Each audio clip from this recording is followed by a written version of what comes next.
Christmas program.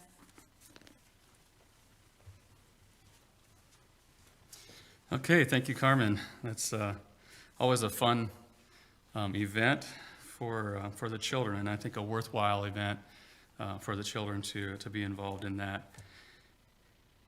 Okay, I said I had one more announcement, and that is, actually it's two items. Those are two happy birthdays for this week, and both of them are on Saturday.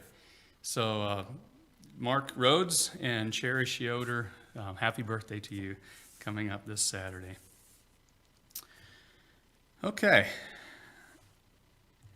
This morning, we're going to continue in the series of sermons that we just started last time that I preached a few weeks ago.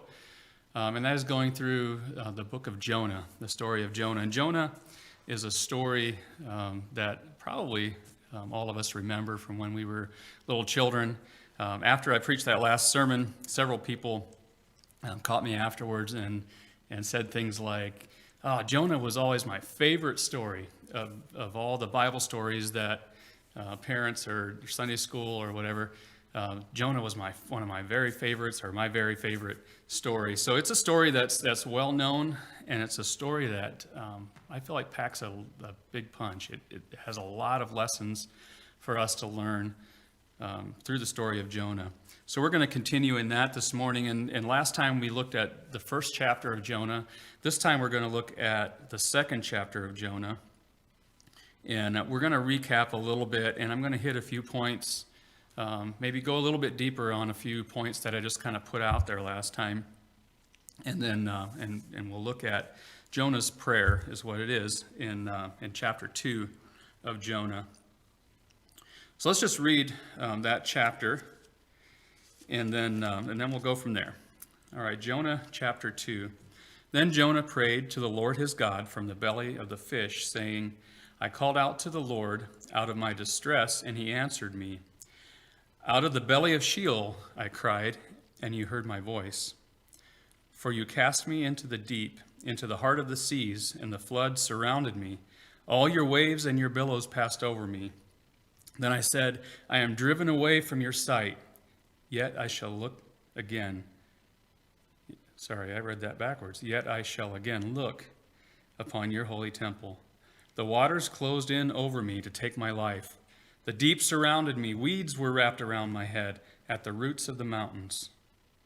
I went down to the land whose bars closed upon me forever. Yet you brought up my life from the pit, O Lord my God. When my life was fainting away, I remembered the Lord, and my prayer came to you into your holy temple.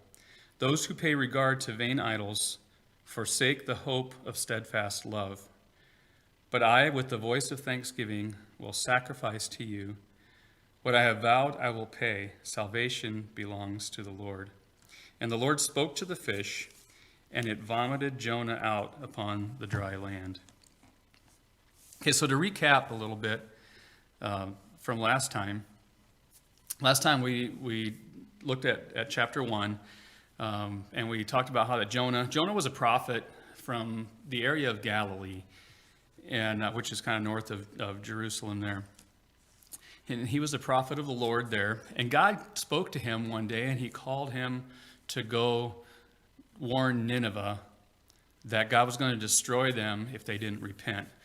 Nineveh was a part of the Assyrian Empire, and the Assyrian Empire was a very brutal and fierce enemy of the Israelites.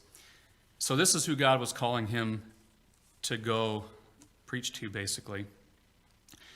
God called him to do that, but instead, Jonah went down to Joppa. So we have him up here in Galilee. I'm going to put him over here, and I got to think backwards again so that we can get this right on the screen. So Galilee was kind of here. So instead of going up here, I don't know if you can, hopefully I'm staying on the picture. Is that better? All right. Instead of going up here to Nineveh, which is up at where Mosul is now, or right across the river from Mosul, instead of that, he went down to Joppa, which was on the sea, and he caught a ship going to Tarshish, which was that way.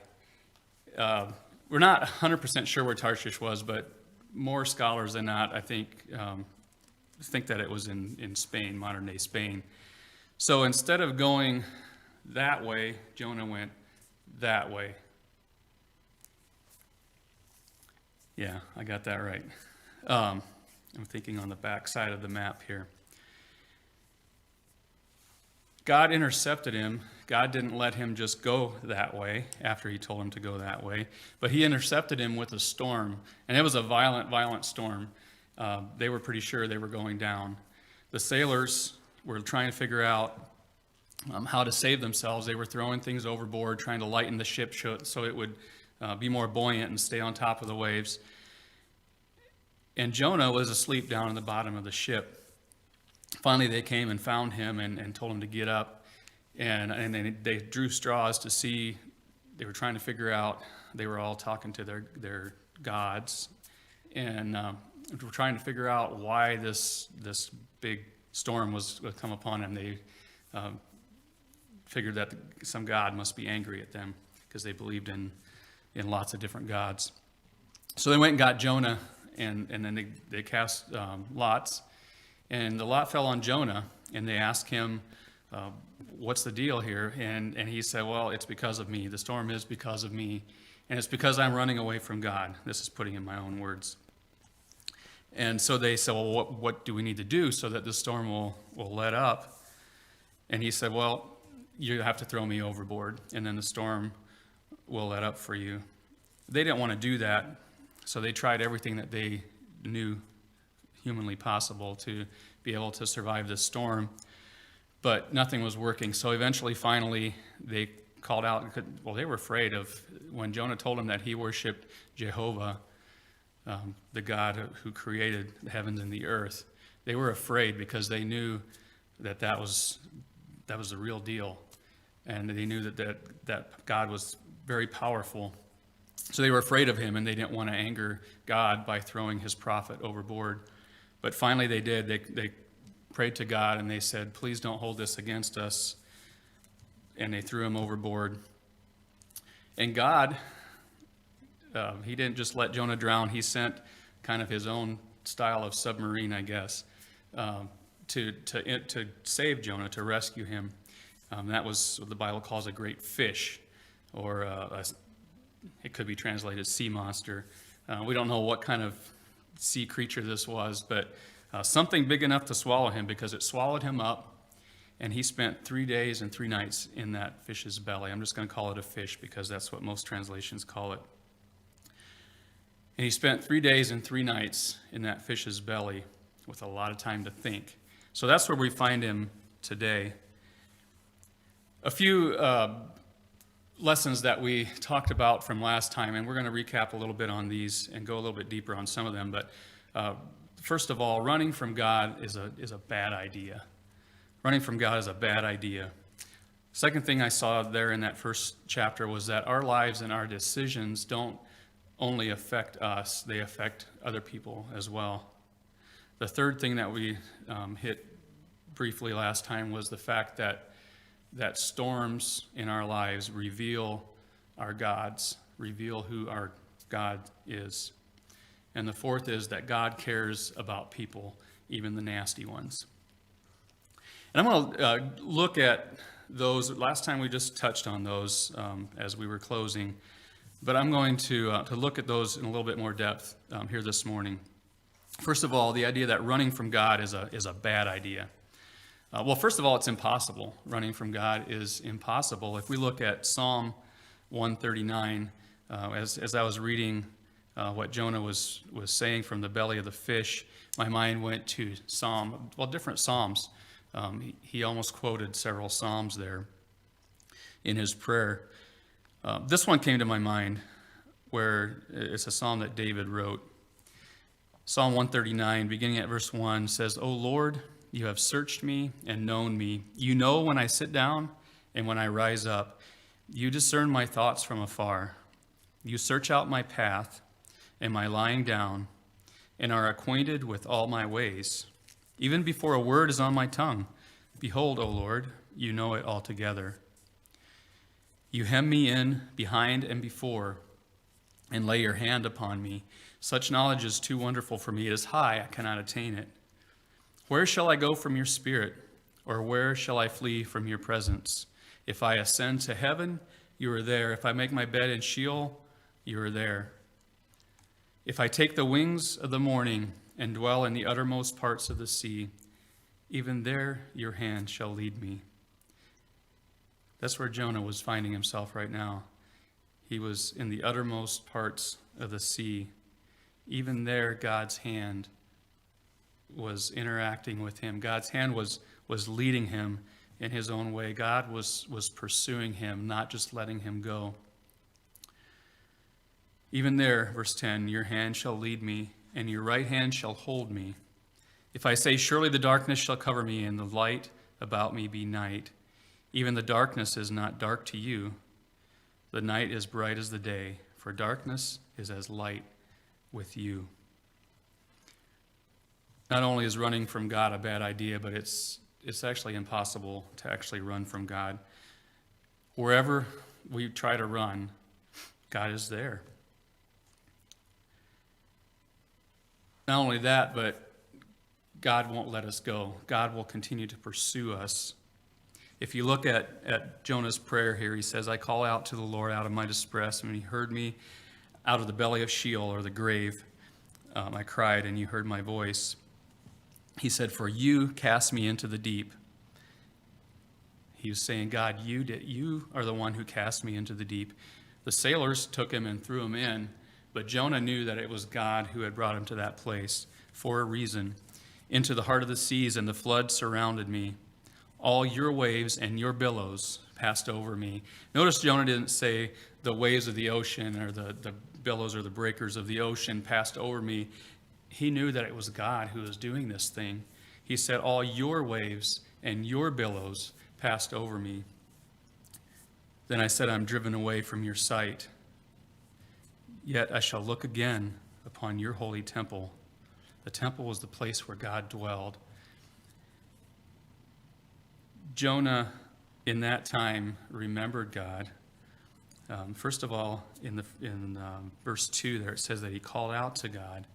And that often is the first step that we need to take when we find ourselves in positions like this where things are just bad. And we're at the end of ourselves, and we can't do anything to bring ourselves out of the situation that we're in. Calling out to God. We saw how Peter did that when he was sinking, as he was going down into the water. When Jesus was walking on the water, and Peter said, if it's you, Jesus, tell me to come to you. And Jesus said, come. So Peter got out of the boat, and he started walking, and he was fine until he looked around and saw all the things that were going on around him, the waves and everything, and he got distracted, and he got scared, and he started sinking. As he was going under, he said, Lord, save me. Often that's when we find ourselves in that place where Peter was and where Jonah is in this story today. All we can do is call out, God, save me. So he called out to God, and then he said, I remembered you, down in verse 7, right after that verses that we read there.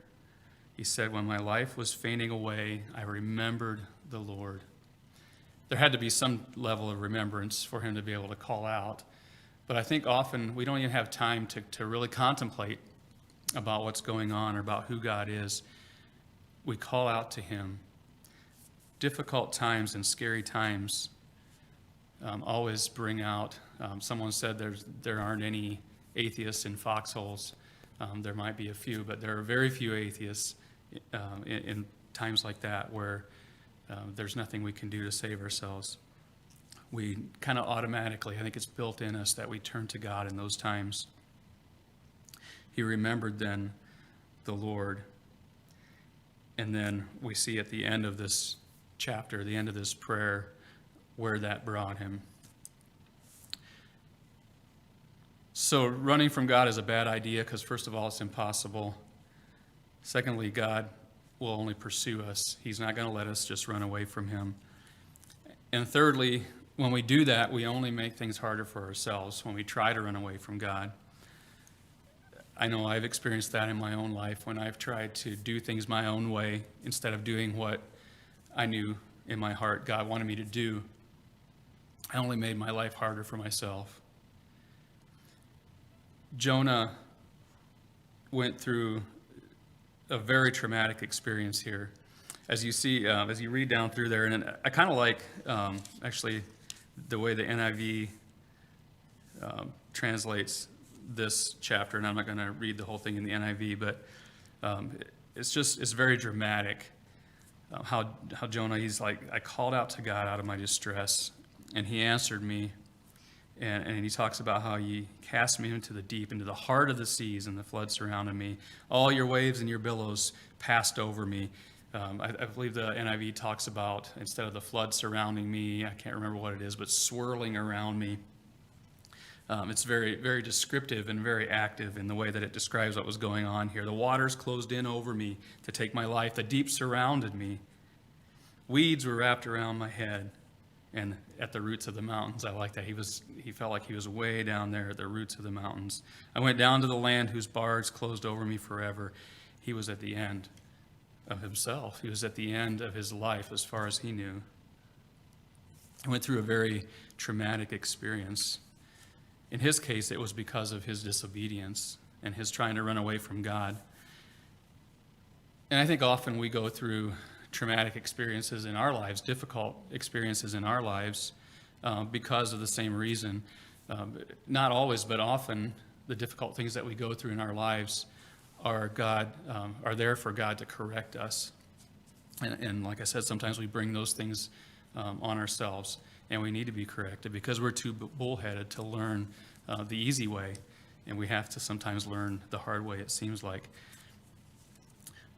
Those experiences are not always to correct us. Sometimes I believe they are to prepare us. Maybe we haven't necessarily been running from God, but God needs us to go through a certain experience in order to prepare us, because there's things that can only be learned through difficult experiences, and He needs us to learn some of those things in order to be able to minister to people, in order to be able to make God's message of hope relevant to the world around us. We saw how with Jesus, He came and lived on this earth, and he lived a hard life. He lived a painful life, and He died a horrible death. Jesus can identify with our suffering. He can identify with what we're going through. He can even identify with the temptations that we experience because He experienced it. Sometimes God needs someone who's experienced certain types of traumatic experiences in order to be able to minister to other people. So those hard times, those storms in our life, sometimes are to correct us, and sometimes they're to prepare us for ministry or whatever God is wanting to use us for. Sometimes they're for both. In Jonah's case, both were being accomplished because he was running away from God's call to ministry. God needed to correct him for that and then to prepare him for that ministry. The second point that I mentioned there, our decisions don't only affect us. Jonah's decision, and I mentioned this briefly last time, but Jonah's decision to run away from God didn't just affect him, but it affected the sailors that were on the boat that he was on. Those sailors' lives were in danger because of what Jonah had done, Jonah's decision to run away from God. But it's interesting if you continue to, if we go back to chapter 1, it says that in verse 15, they picked up Jonah and hurled him into the sea, and the sea ceased from its raging. Then in verse 16, then the men feared the Lord exceedingly, and they offered a sacrifice to the Lord and made vows. Those men ended up worshiping God in spite of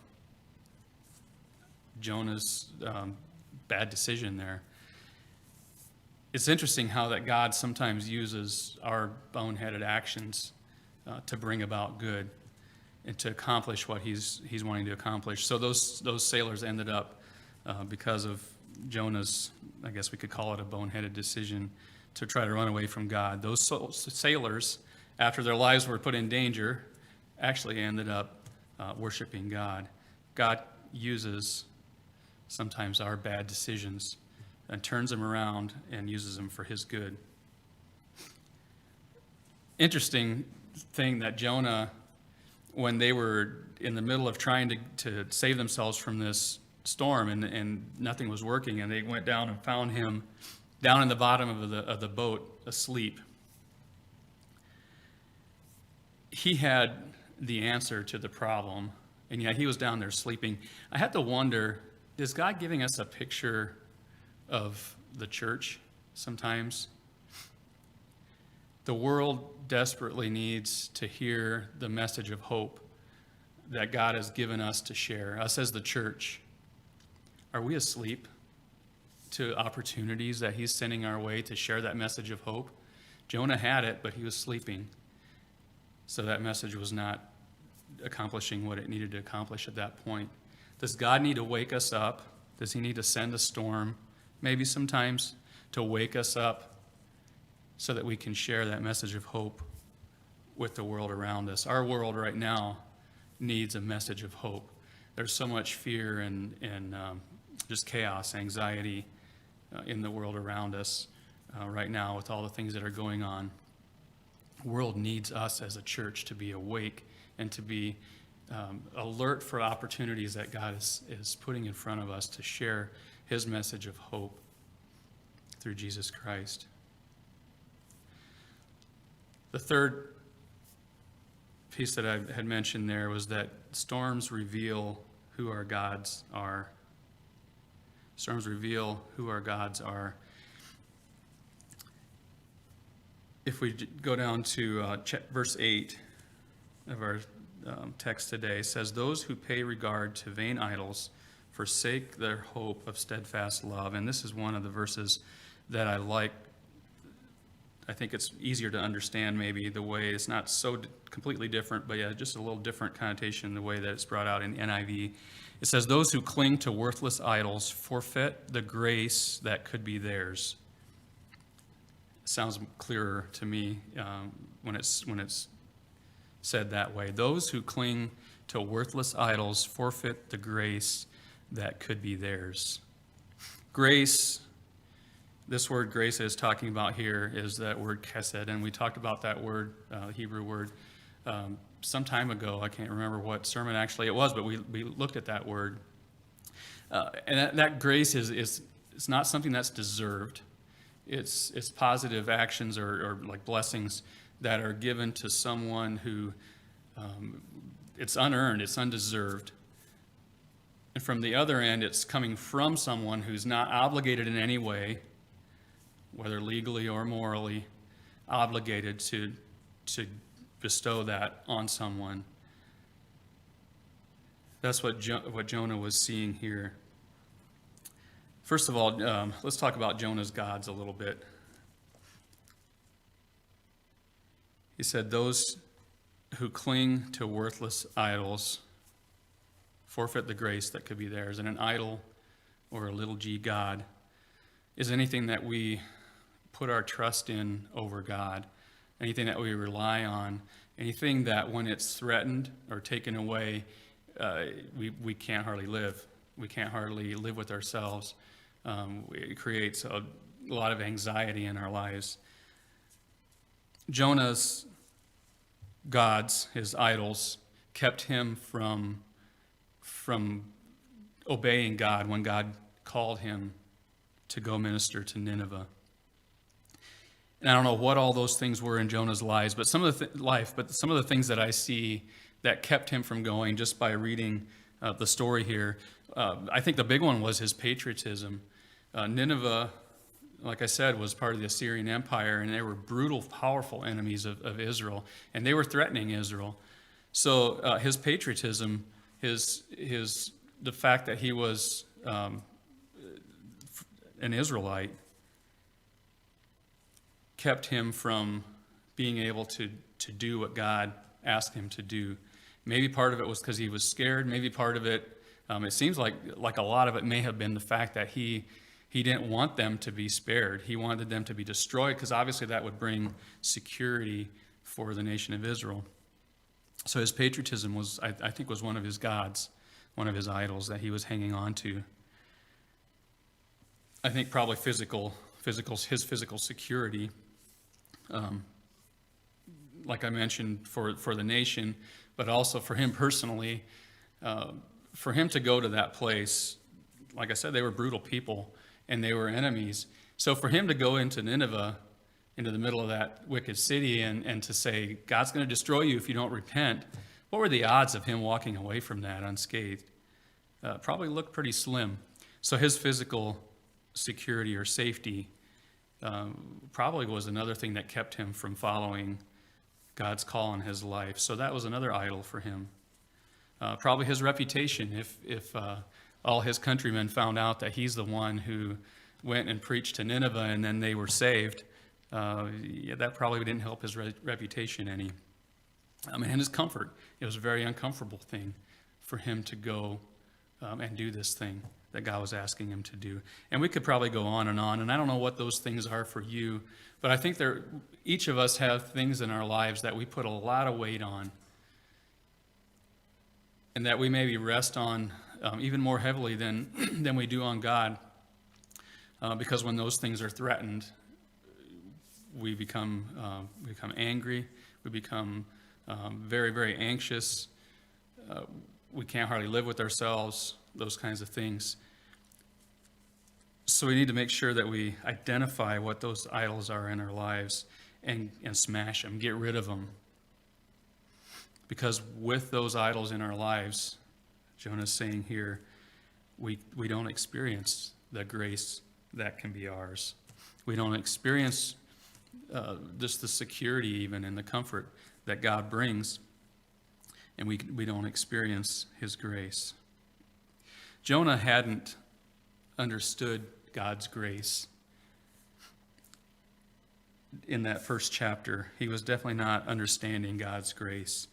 And he didn't understand it, I don't think, until he was experiencing it himself.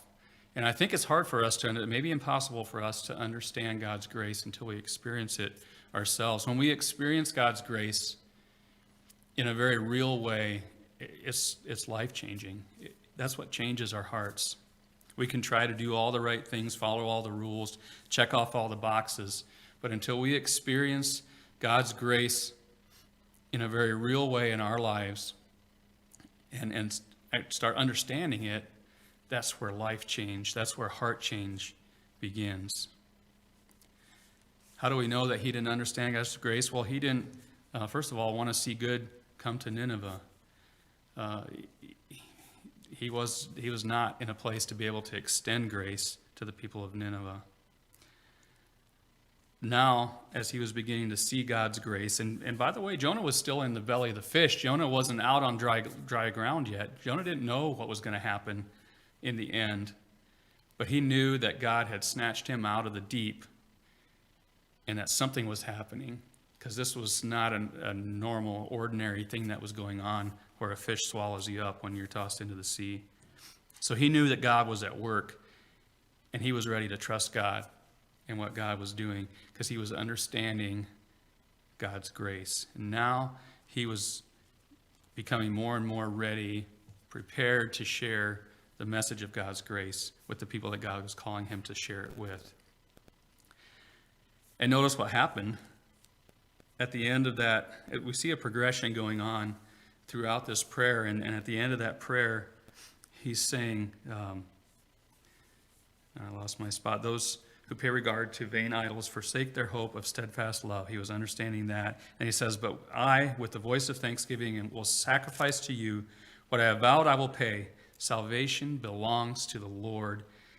And the very next words in this scripture says, the Lord spoke to the fish, and it vomited Jonah out upon dry land. When Jonah came to that place where he needed to be, God released him from that fish. And God, if we continued reading in the next chapter, God renewed his call to Jonah. He wasn't done with him. He hadn't given up on him, but he renewed that call and he said, okay, now go and do what I ask you to do. Another thing that I want us to to get from this, that I think I get from this, is don't waste your storms. Don't waste the storms that God puts into our lives. This is something that's not easy to learn, and I feel like I need to learn it. God allows the storms in our lives for a reason. And when we understand God's grace, his steadfast love is another word that's used for that word chesed in the Old Testament, then we trust him enough to let him do his work in us through the storms that we're facing. And that's whether or not it might be storms of correction, it might be storms of preparation, might be storms of growth. God uses storms to help us to grow in our lives, to make us stronger and deeper, and to remind us who God really is. So I think something that I need to take away from the story of Jonah is not to waste the storms that God puts in my life. God has a purpose for those storms, and he'll use them for his glory to accomplish what he needs to accomplish in our lives if we allow him to do that. So in closing, I'd like to read from 1 Peter chapter 1, beginning at verse 6. I'm going to jump into kind of not the very beginning of the verse there, but jump into the verse, another phrase in there. In this you rejoice. And he's talking about our inheritance. If we go back and look at what he was talking about just before that. In this, in our inheritance that we have in Jesus Christ, you rejoice, though now for a little while, if necessary, you have been grieved by various trials, so that the tested genuineness of your faith, more precious than gold that perishes, though it is tested by fire, may be found to result in praise and glory and honor at the revelation of Jesus Christ. Though you have not seen him, you love him. Though you do not now see him, you believe in him and rejoice with joy that is inexpressible and filled with glory, obtaining the outcome of your faith, the salvation of your souls. And I'm going to close with that. And I think we have some prayer requests, or at least one